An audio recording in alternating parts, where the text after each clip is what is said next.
Hey guys, welcome back. It is your favorite Gimp, and we're going to jump right back into Fighters of the Pacific where we had left off. We left off previously. Got my carrier over here, moving down to the south. Got a group of fighters already up in the air, and some SBD dive bombers who are getting ready to be in the air. One's already in the air. These two are still on the carrier, but they're getting ready to launch. And then we're going to launch, I think, some torpedo bombers to try to get some of those going, even though the American torpedoes are not as good. Initiative for this round, they should have initiative because they have two fighter groups up in the air. I have two fighter groups up in the air, but unfortunately, I have one at low altitude. Both of theirs are at high altitude, so that's +1. This is +2. So that means effectively I have 3, they have 2, and the highest number doesn't get the initiative. The lowest number gets the initiative. So that means I'm going to have to go first. And again, we can keep track of all of that right over here in my little tab. So yeah, wait. Player with the least handicap wins the initiative. So they've got the least, which means I have to move all my first. I have to keep track of that. It reminds me so much of X-Wing when you're playing it. Like the initiative plays a big part of it. And it's definitely going to matter in this game because it's all about that positioning. You want to be able to get your aircraft in. So if your enemy has to move first, then you're going to be in a better place because they're already going to have moved the aircraft. So effectively, when I go after the Japanese, if they get to move after me, then I can't really plan my attack as well. Now, when you're playing this game heads up against someone, it's going to be back and forth. So like you'd activate a playing group, they'd activate a playing group and going back and forth. The solitaire says do all of one side and the other.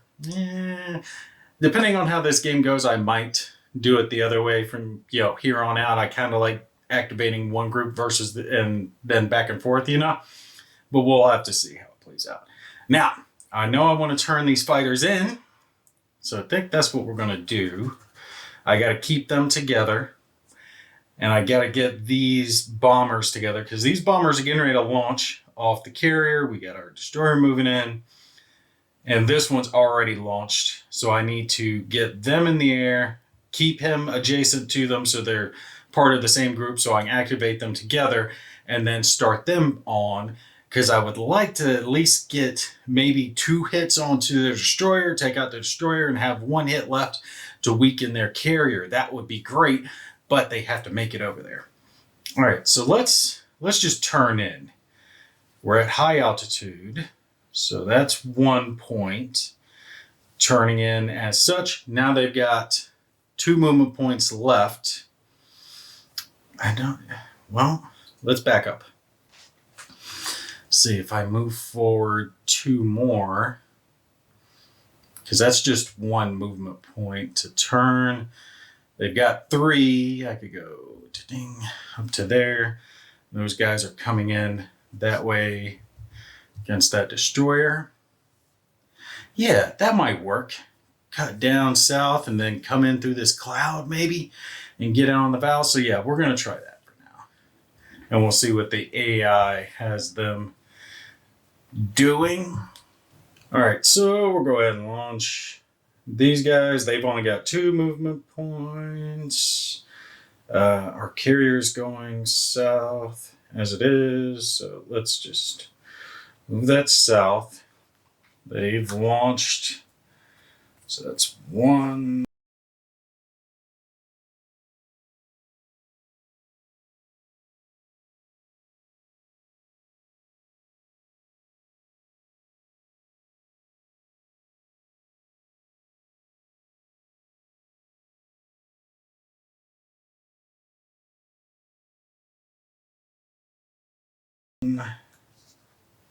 All right, you're in that hex. That's 1. And should we just move them forward 1 or maybe turn in? I think we turn. Yeah. Let's turn. Let's turn it like that. All right. And we'll have them climb on the next one. And here we go. Let's throw some bombs on my bombers. So I remember that they have bombs. So now they are all good. They're all together. They're all moving in and they're heading out towards that destroyer. And we'll put our torpedo bomber like so. And we're going to bring one up because he's going to be loading in on the next one. All right, so that'll work. Again, it sucks for the American carriers because they can only launch one or two aircraft at a time. I'm going to have to wait another round before I can get another aircraft up there to join this torpedo bomber for his launch. But now we're good. We've taken care of all the Americans. After this, I am going to have to wait on doing this third phase because that will start to matter because they're going to be close enough after this turn to actually start reaching out to each other. And move the destroyer up one, which we just did. Now, let's do our Japanese. That one's there. We're going to bring up, I know, one there. So, yeah, I know it's third base stuff, but we'll go ahead and get it taken care of. They're going. They're going to go forward 3. They're going to go forward 2. So 1, 2, 1, 2, 1, 2, 1, 2, 3, 1, 2, 3, and get off. 1, 2, 3. All right, they're in a good place. He's moved up. Do I want to turn him? Actually, yeah, let's bring the destroyer up like that. We'll start swinging him around because I got bombers coming in and we'll see how that works. The destroyer turns a lot easier than the carrier does. Carrier, I'm probably going to have to start trying to swing him around in the next turn or so. All right, one more turn and they will have a full deck ready to launch. So much easier for the Japanese. They can get a whole airplane group of at least 3 aircraft up in one turn. The Americans can't do that. But there's no reason they can't have more. You're not limited to 3. Right, that's just the way I've been doing it because it's easy to control. But we'll see how it works on the next one. And they're going to pop up one more aircraft. They'll have 3 torpedoes, 3 bombers, and 3 fighters in the air. And right now, yeah, they definitely outnumber me. And actually, now that I'm thinking of it, there's going to be a little bit of a problem. If I swing in to go after their bows, their fighters are going to be right there on top of them. And actually, these fighters are going to speed up past the bows because they're a little bit faster. So that's going to be interesting. They have to use all their movement points. All right, I'm kind of looking at this little chart here to determine, like, you know, hey, what are they going to do? And it's kind of dependent because they are targets and they don't have targets. They do have targets. They're kind of everything all at once. So they can be multiple things depending on what I say I'm going after or what I'm potentially going after. Because, yeah, the bows could be a target, but the fighters could be a target too, just depending on who I'm circling around in. So depending on what choice they make here could affect my choice. And, yeah, you know, back and forth. But I'm kind of looking at it in this circle around. That would be something good for the fighters to do because they want to get around behind, especially like my fighters. They don't want to get hit by them because they can go down fairly quick. Their fighters only have 1 armor. 1 hit will take them down if they're not able to juke it. But they can do a good amount of damage if they can get in the right position on my bombers. So yeah, they want to attack, but they also want to circle around, regroup. They're not going to be doing that unless they get like potentially split up, which can happen when you start getting in engagements and you have to dodge out and all that other good stuff. So it'll start splitting these airplane groups up. But let's play it out. Let's see how it goes. Sure. Move ships, move torpedoes, and the reinforcements. So the launching, that's all end of turn. Yeah. So first phase, the initiative, then we go to activation. So I got to move the planes first from here on out, and then I'll do my ships because I want to make sure I'm doing it the correct order now that we are getting close to on top of each other. I do believe I still have to move first because I still have a low altitude group, which I could move them up, but that puts them at the same altitude as those fighters. I was thinking, hey, maybe I keep them at low altitude so they go under the fighters, but that means the fighters can just go past them and then split S and get right on their 6. And I can shoot behind so I can potentially fire back. I just don't want them to get on their 6s. I got to keep my bombers. I've only got 3 fighters up. Oh, this is going to be interesting. Okay. So I was reading over this just to make sure I'm trying to do it right, because it's a little different, right? It's not a game kind of like others where you roll dice and determine if you hit, right? This is about maneuvering, getting your aircraft in the right position. Thing of it is it has its field of fire and it can shoot at an airplane at the end of its movement. Okay, so you can't shoot other than that, with the exception of after dodging, you can get a response.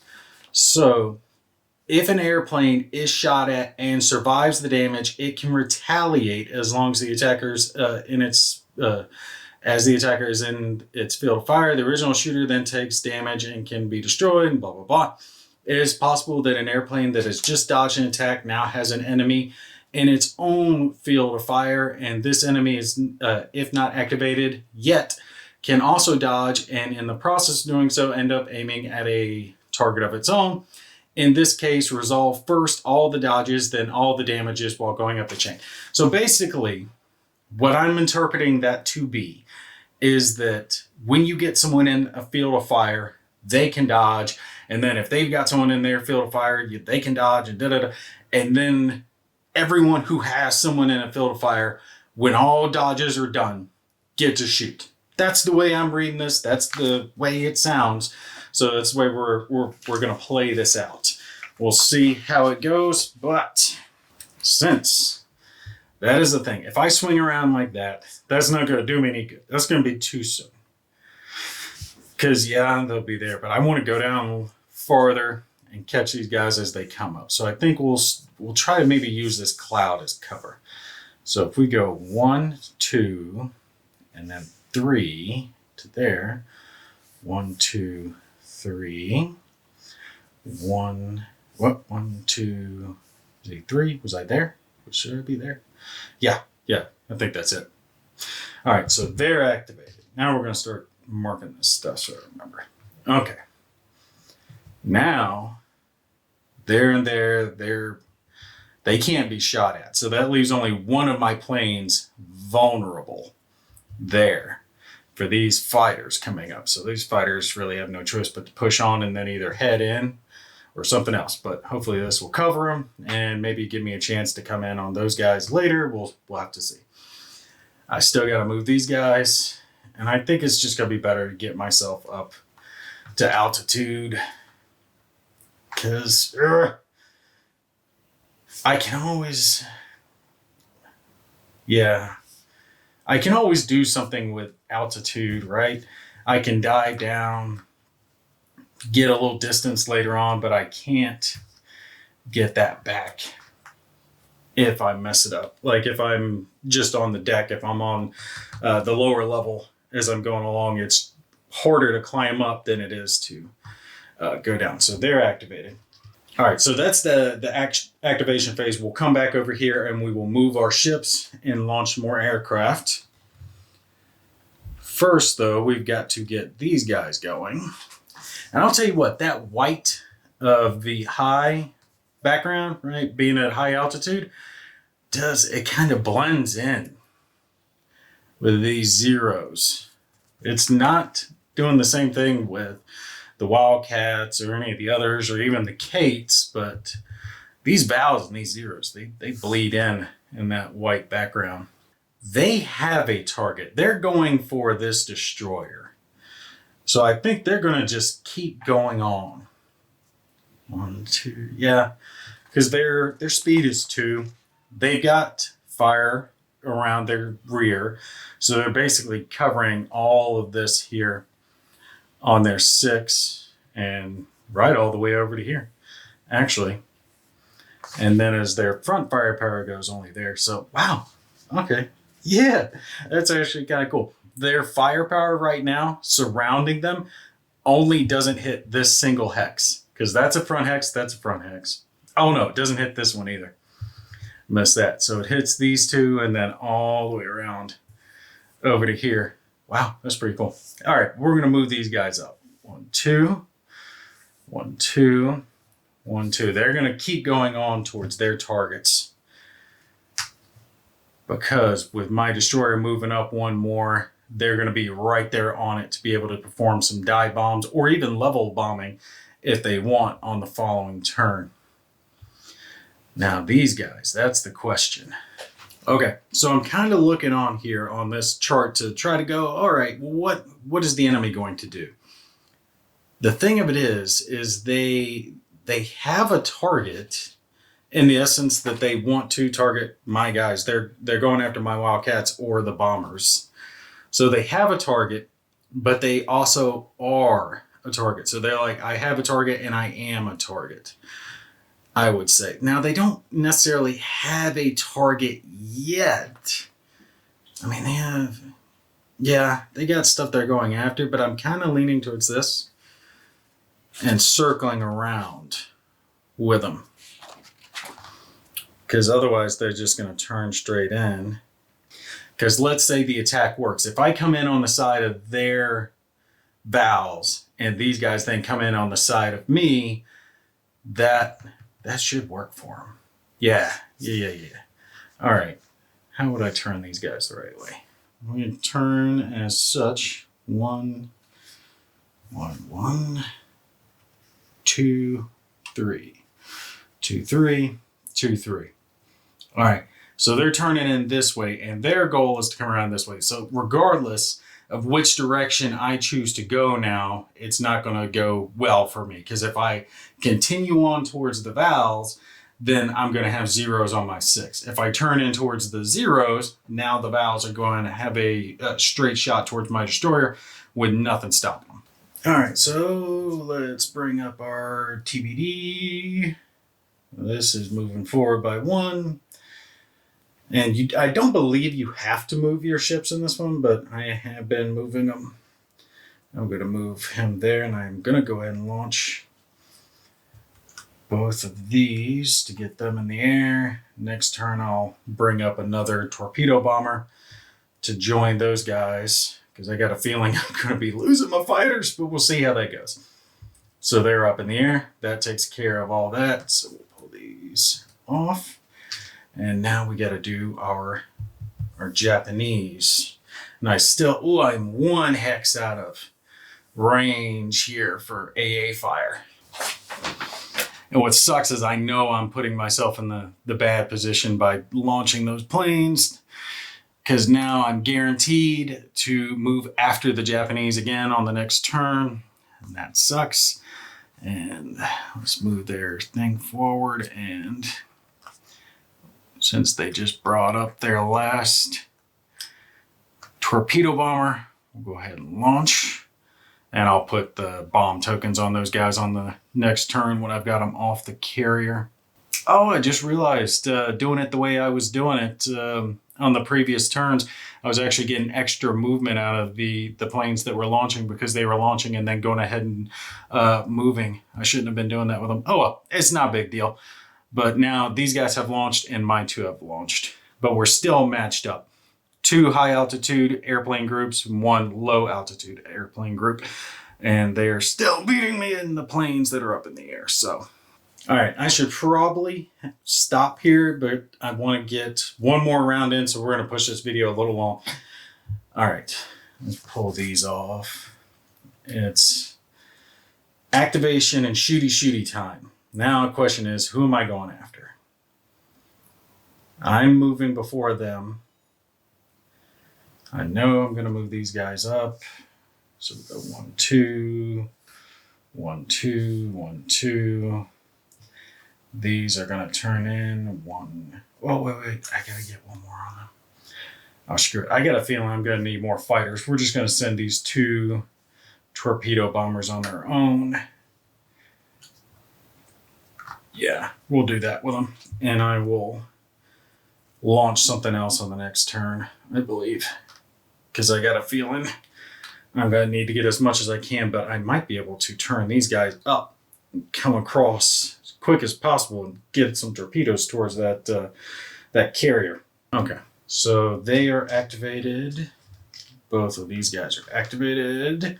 Now leaves me one group, and it's the key group. Now, if I go 1, 2, 3, how do I get there without giving them all strings of fire? Okay, I don't know how well this is going to work, but I can't keep sitting here thinking about it. So I'm just going to screen this one away. He's basically going to go 1, 2, dive, and then advance. So he gets to get way over here and going off that way. I don't know. I'll figure something out. At least it leaves me a fighter I might be able to circle around with or come back over here. These two are going to go as such to move to there. Now, that requires that these guys dodge. And because of that, I'm going to be able to get one of them. Because this one is going to dodge here to get out of the line of fire. And this one will dodge here and boom. Oh, and basically the reason I'm saying this one is gotten is because he's still in a field of fire. Because the field of fire is here, and it's not this plane's field of fire.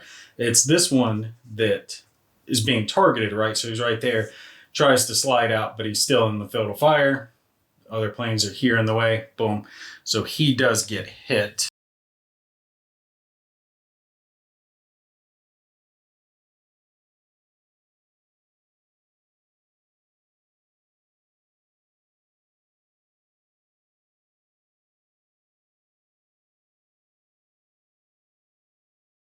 And they only have one, so they go down. Now, I don't believe anything else changed. I was thinking about potentially going over there with them or what I could do with that fighter, and I just couldn't figure anything out with him. So that is unfortunate, but is what it is. Now, these two Japanese fighters are left, and the 3 Val bombers. I just was not able to get much going on them, but at least my fighters are still here, and we've broken up those zeros, or at least got rid of one of them. But they're coming over here towards my guys. Now it's their turn to activate. We will do this one after these zeros. The zeros want to go after my bombers, so they're going to definitely turn in on the attack. Let's see if they go 1, 2, 3. Yeah, that'd be a good spot for them. 1, 2, 3, and they are turning in for the attack. Perfect. They're right here up in the cloud cover, heading on to the bombers. Now, if I still have to activate first on the next turn, if I continue to move up, that gives them the chance to come up and come around in, and they could even continue on and come back over here towards these torpedo bombers, potentially. Interesting. All right, so that should be all of mine. They've activated that one, and now here's the bomber aspect. And let me figure out what fires first, AA or their bombs. Oh, I just realized something. This is so bad for them. These valves can do level bombing.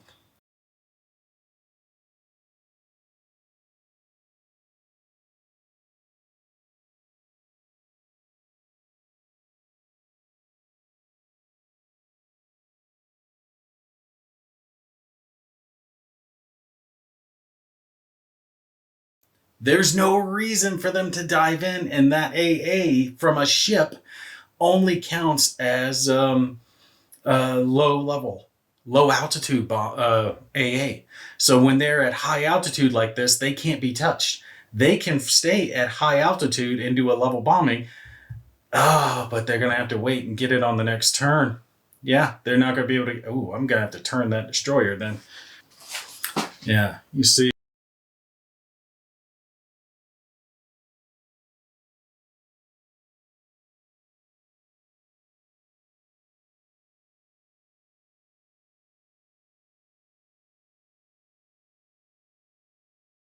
with level bombing, they're going to go 2 hexes straight, and then they can pick either one of those hexes. So let's say we wanted to bomb these hexes here. This plane could go 1, 2, and bomb either one of those hexes. They can do that. Only problem is they're just a touch short. If my destroyer was 1 hex farther on, they could get some bombs onto him this turn, but they're not going to be able to. But that means I need to turn that guy, because right now it's a straight easy shot for them to get him. Okay, what if I go 1? Well, I got to do their movement first. What are they going to do? Oh, they can't turn left and right. That's the thing, man. You got to make smart moves. And now that I know this information, I can turn the destroyer away from them no matter which way they go. And they're going to want to get it. Oh, crap for them. I might have to split this group up and give them multiple chances. All right, that's what we're going to have to do to ensure that they can get a bomb. So he's going to go 1. Oh, crap. I guess 2. Because he can't left and right it. And he's going to go 1, 2. And I'm doing this that way they can come around. And he's going to go 1, 2. That way, no matter where I put that destroyer, they can circle back around on him somehow and get him. That's throwing me off that never perform a slide to the left or turn to the right. You know, that you can't do them back and forth, because I would like to have done that. Let's see. It's 1, 2. What if he slid? Yeah. Let's actually slide that instead. So he was here. So instead of turning, I'm going to slide him and do it that way. That way he's turned this way. Yeah. And this guy can come back around. Okay, perfect. Yeah. That'll work. And we'll just say that they've activated. Now I don't know where to go with the destroyer, because no matter where I turn them, they're probably going to get near him. That's 1 and 2. I'll turn them this way so I can come back around. We'll see how it goes.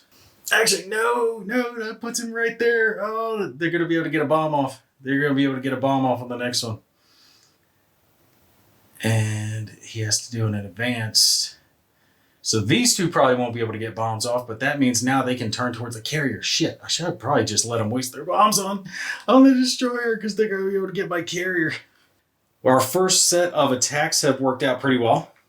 I am going to put a fighter up, and he's going to be getting ready to come up, because I got to get some more fighters in the air to guard the carrier, because they are getting ready to take some hurt.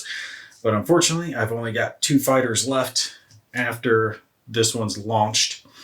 I'll probably launch him with a buddy, a wingman, on the next turn. We'll leave him there for now. I've already moved that. And do I want to move the carrier? Yeah, we'll move him. Get him a little farther away from these guys. All right, let's do our Japanese. All right, we'll continue pushing in with their destroyer. Their carrier is going to go up by 1, and their aircraft were already up. So 1, 2, and the air. Let's see, 1, 2, and this one should be here. All right, this way they've got their torpedo bombers already up in the air and heading in towards my stuff that can either target the destroyer or go after my carrier. But remember, they have the much better torpedoes. Their torpedoes, when launched, will move 2 hexes per turn, whereas mine will only go 1. So they can get some hurt out if they get it lined up for a good shot against either destroyer or the carrier. Okay, so that's where we're leaving off right now. I've got some fighters. They're circling down. They took out a little bit of the 0 firepower, but there's still a good chunk of zeros right over here, heading straight towards my bombers and torpedo guys. They're bombers. I think I made a bad choice with that, but I'm not sure. We'll have to see. I split them all up to try to get in on the destroyer, but now they're spread around, so it's going to be harder for them to get that off. But I think they'll be able to get 2 bombs on that destroyer on the next turn and get them. I got one little fighter over there who, I don't know, I think I might circle him around and head over towards these gates to try to do something and have this one fighter, when his buddy launches, come back around over there. And now we still got to roll on the next turn and see what the Japanese are going to bring up, whether it's going to be some more fighters, bombers, or torpedo bombers. All right, you guys stay tuned and we'll see how this one plays out. You guys take care. I'll catch you in the next one.